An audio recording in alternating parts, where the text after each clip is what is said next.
Hello, this is Alicia Herrero. I'm Chief Economist for Asia Pacific at Natixis, and I'm here today to talk about climate change and, in particular, the European Union and China's approach to this very important topic for mankind.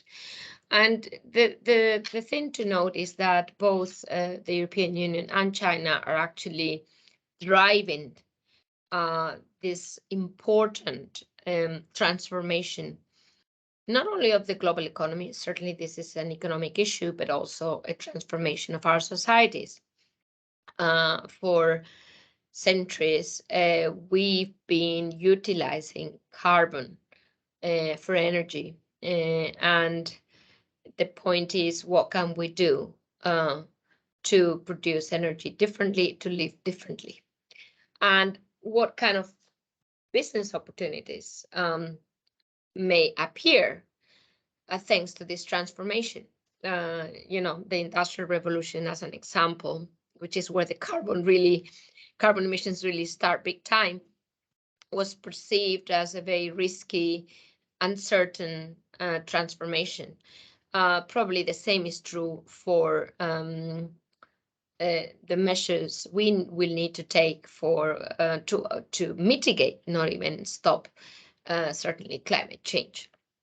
So on that note, the EU and China are pioneers as I mentioned, in this endeavor for two reasons. The European Union has a very clear mindset in terms of its values that climate is essential for European citizens. In fact, any survey you can look into will show that European citizens' first worry is climate change.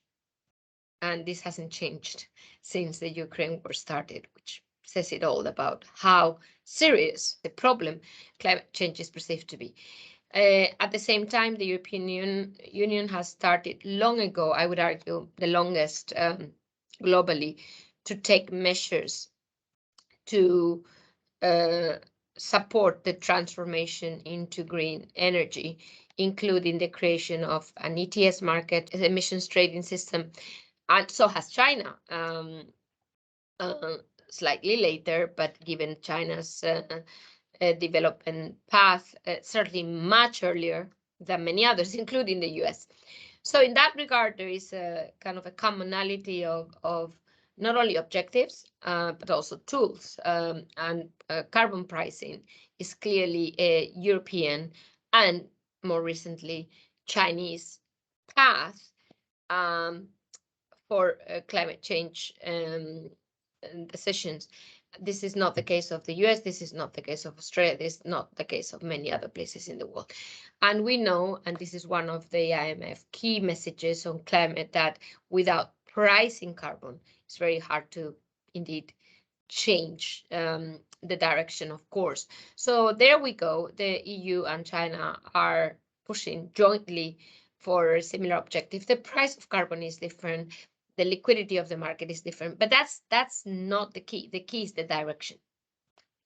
The second thing I think to note is that China also has a very aggressive ESG financing. So basically, the idea that without financing, we can't embark in this humongous project because states are no longer able, in terms of balance sheets, to finance climate change. It's just too expensive and too large.